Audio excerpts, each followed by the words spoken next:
안녕하세요. 지난번에는 다니엘 신앙의 핵심 주제가 하나님 나라였고, 하나님 나라의 핵심 주제는 정의와 공의였다. 이런 문제에 대해서 말씀드렸죠. 아마 여러분께서도 바벨론 제국이 멸망한 가장 중요한 원인은 정의와 공의를 실현하지 못한 것에 있었다. 이런 다니엘의 관점에 동의하리라고 믿습니다. 소년 시절을 이스라엘에서 자랐던 다니엘은 그들의 역사, 선지자, 왕들의 통치를 통해서 이러한 진리를 굳게 확신했습니다. 뿐만 아니라 그가 바벨론 제국의 포로로 잡혀와서도 그러한 신념을 굳게 지켰습니다. 하나님께서 다스리시는 하나님 나라의 일반 원칙은 이스라엘, 교회, 성도뿐만 아니라 하나님께서 창조하신 모든 피조물, 온 세계 만민에게 미친다라는 것은 부동의 진리입니다. 이스라엘에서 하나님께 충성했던 다니엘은 당시 최대 제국이었던 바벨론에 가서도 그 입장을 굽히지 않았습니다. 아마 다니엘이 진시황에게 포로로 잡혀갔다 할지라도 거기서도 다니엘의 입장은 변하지 않았을 것입니다.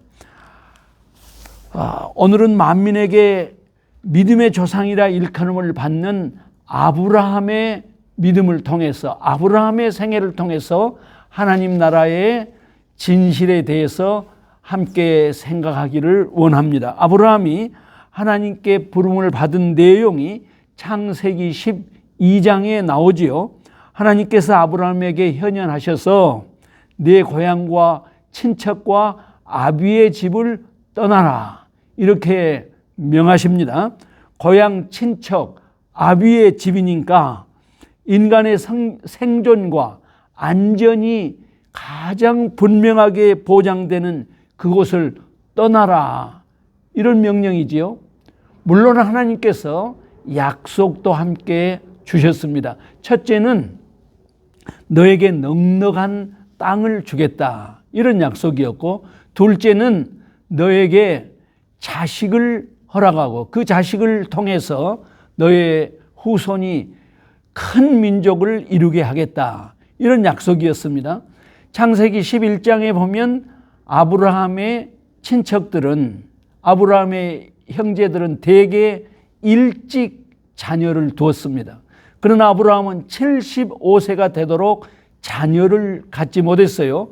그 아브라함에게 자식을 주겠다고 약속하셨습니다. 세 번째 약속은 내가 이 세상에 복의 근원이 되도록 하겠다, 이런 말씀이었죠. 첫째, 둘째 약속은 손에 잡히는 그런 약속이었지만, 세 번째 약속은 사실은 무슨 말인지도 모르는 그런 약속이었습니다.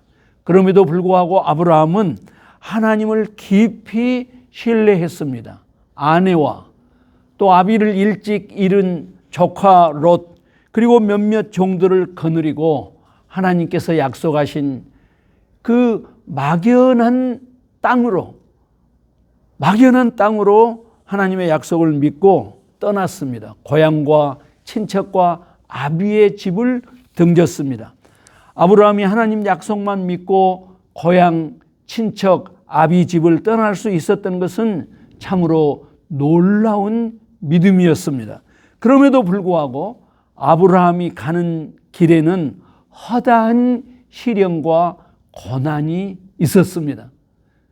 전능하신 하나님이 인도하시고 전능하신 하나님께서 함께 하신 길인데 시련과 고난이 있었다. 이것은 우리 인간의 이성과 경험으로는 상상하기 어려운 그런 이야기죠. 그 진솔한 이야기들이 창세기 12장, 13장, 14장, 15장, 16절에 조금도 과장하지 않고 진실하게 기록되어 있습니다. 그런데 17장에 오면은 분위기가 확 달라집니다. 17장 1절에서 아브라함에게 하나님께서 말씀하셨어요. 그때 아브라함 나이가 99세. 그러니까 이제 마지막으로 그 고향을 떠난 지 24년이 되는 그러한 해였습니다. 나는 전능하신 하나님이라. 너는 내 앞에서 행하여 완전하라. 무슨 말씀일까요? 지난 24년 동안 내가 어떻게 너를 인도하고 너와 동행했는지 내가 알지 않느냐. 나는 전능자다. 나는 너를 내 고향 친척 아비의 집에서 불러낸 하나님이다.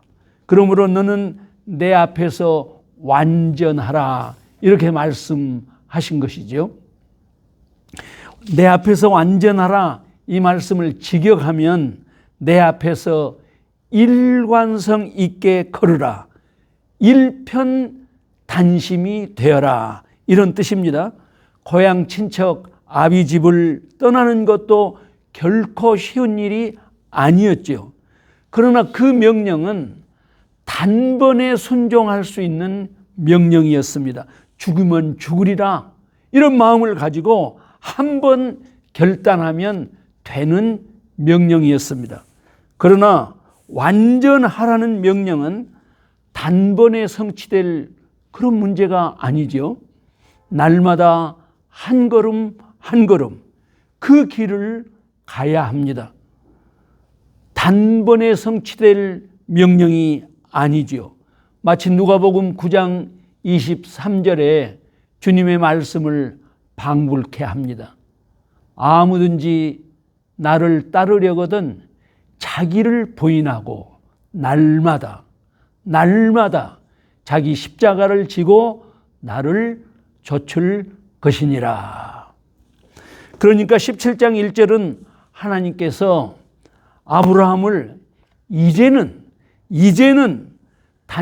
당신의 동역자로 인정할 만한 그런 믿음의 사람이 되었다라는 것을 인정하는 순간이었습니다. 이렇게 해석할 수 있는 근거가 곧바로 나오지요. 첫째, 17장에서 아브라함과 사라의 이름을 바꾸라고 명하지요. 원래 아브라함은 아브람이었지요. 그 이름을 아브라함으로, 열국의 아비라는 그런 뜻이지 않습니까? 사라의 이름은 사레였지요. 사레를 사라로, 열국의 어미, 이런 뜻이지 않습니까? 두 번째, 17장에서 아브라함은 하나님의 명령으로 인해서 그 자신과 모든 권속들에게 할례를 행하지요. 할례라는 것은 아주 독특한 그런 하나님의 명령이었습니다. 너와 내 권속들은 나와 언약을 맺은 내 친백성이다. 이 언약 백성이라는 표징을 몸에 새기라는 하나님의 명령이었습니다.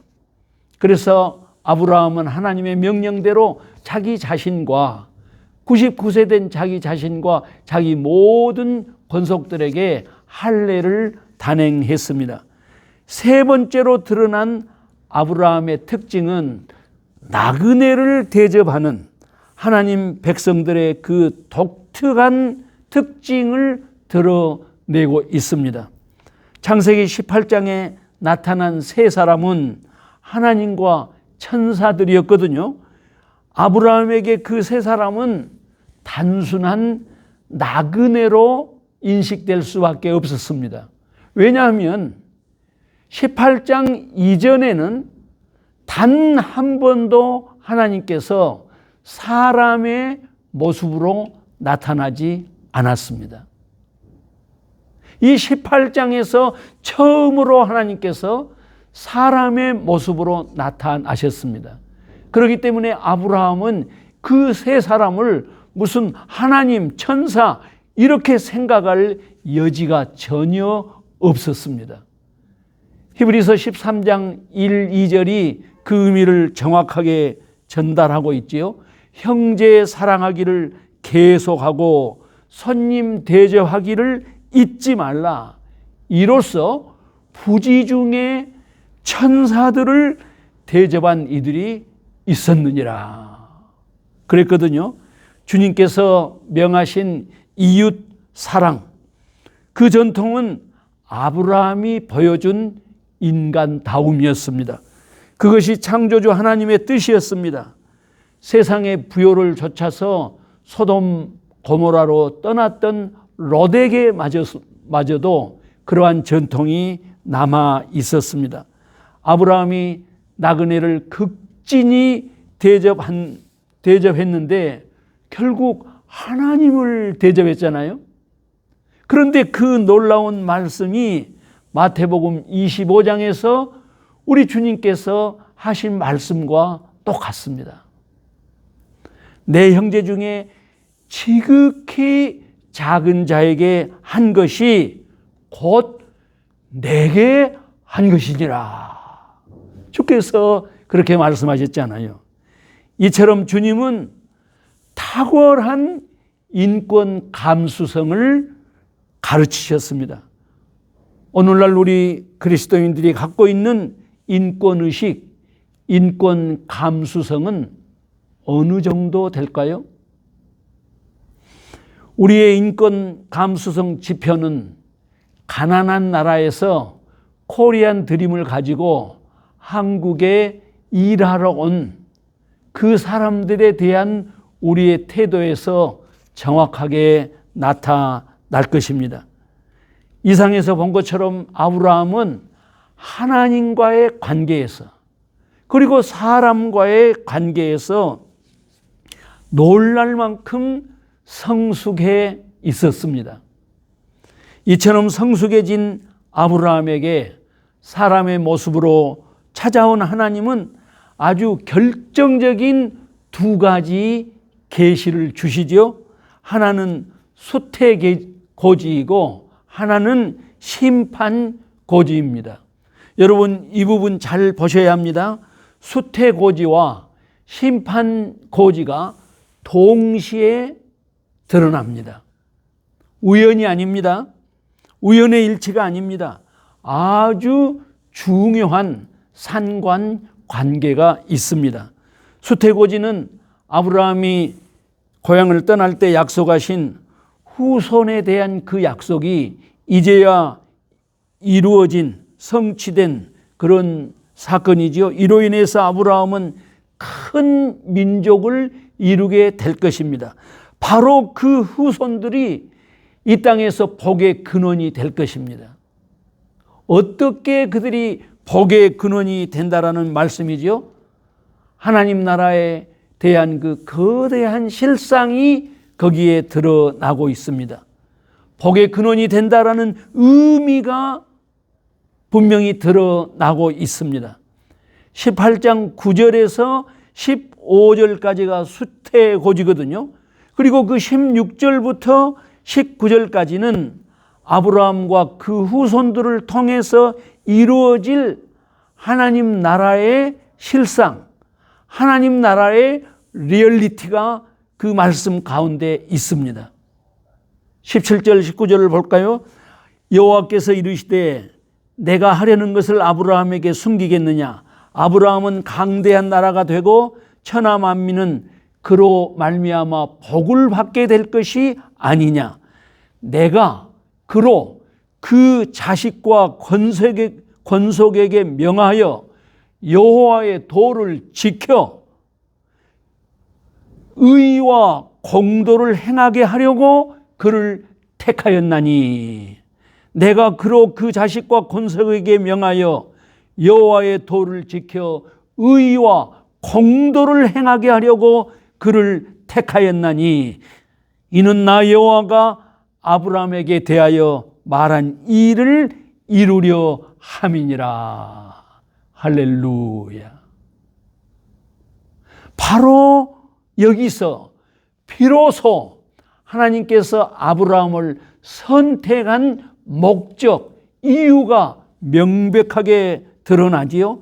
내가 그로 그 자식과 권속에게 명하여 여호와의 도를 지켜 의와 공도를 행하게 하려고 그를 택하였노라.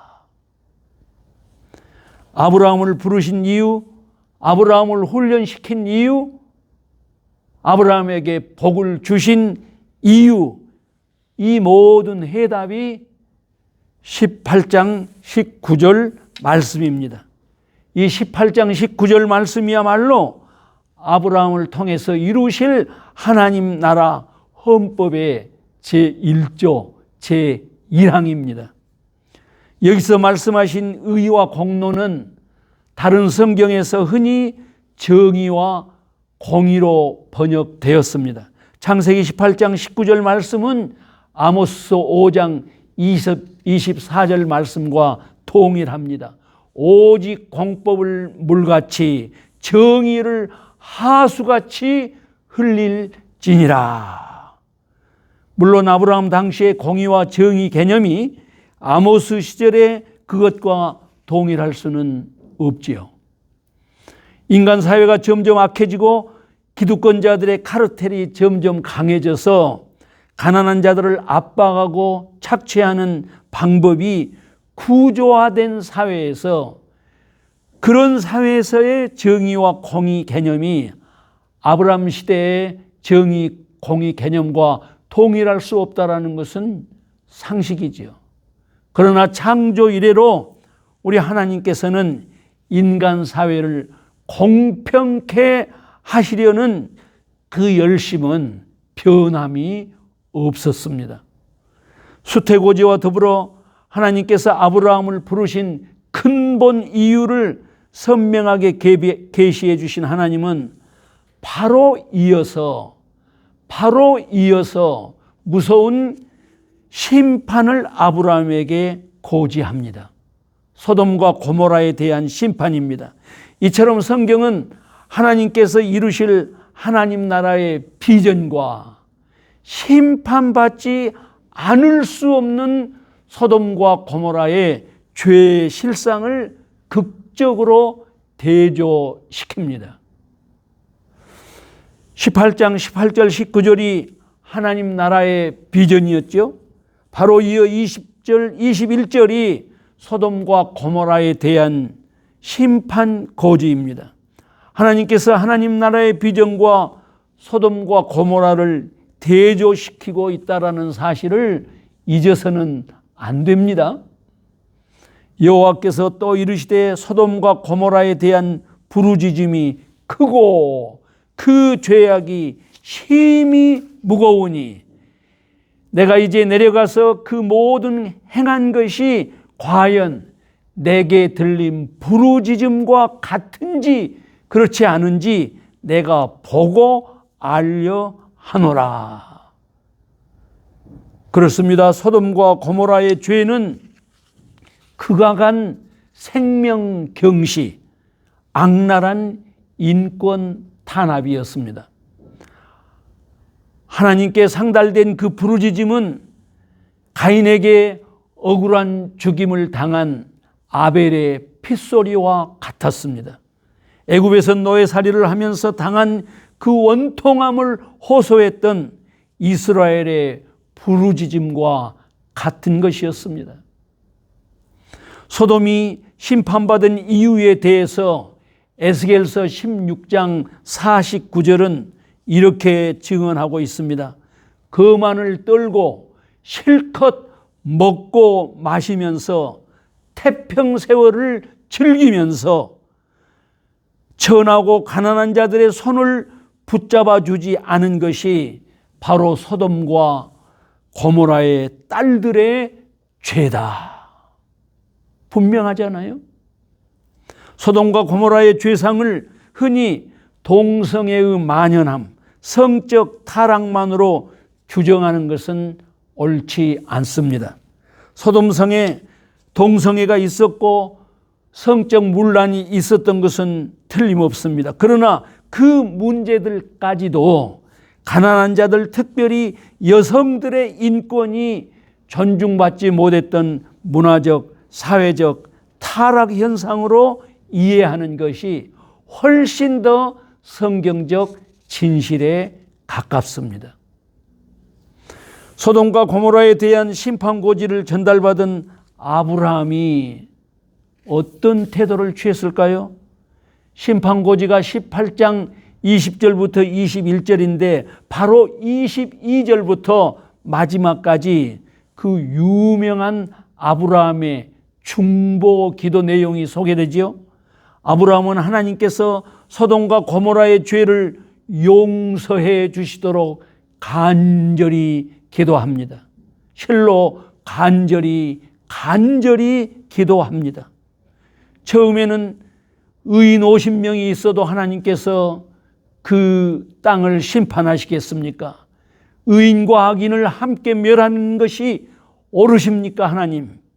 이렇게 기도했습니다마는 살아계신 하나님 전전에서 떨림과 두려움으로 마침내 의인 10명이 있어도 멸하시겠나이까? 여기까지 내려오지 않습니까?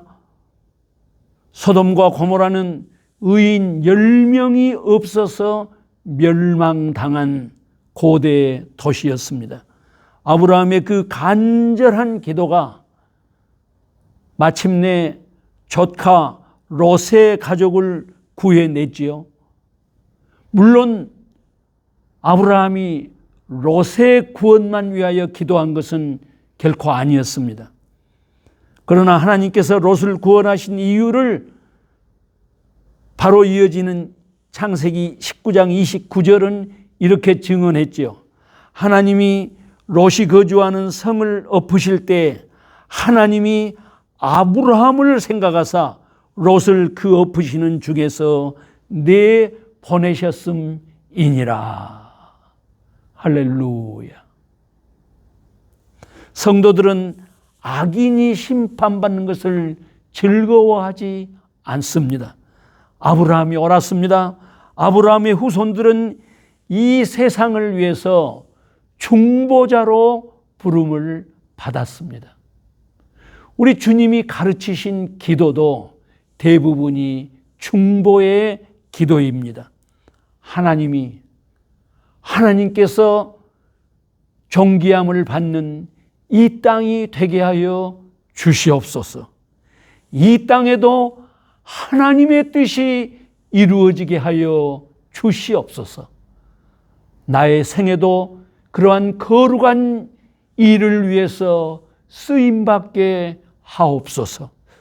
주님의 통치와 권세와 영광이 영원토록 임하기를 소원합니다. 이것이 주기도의 핵심이지요. 이것이 중보 기도입니다. 감사합니다.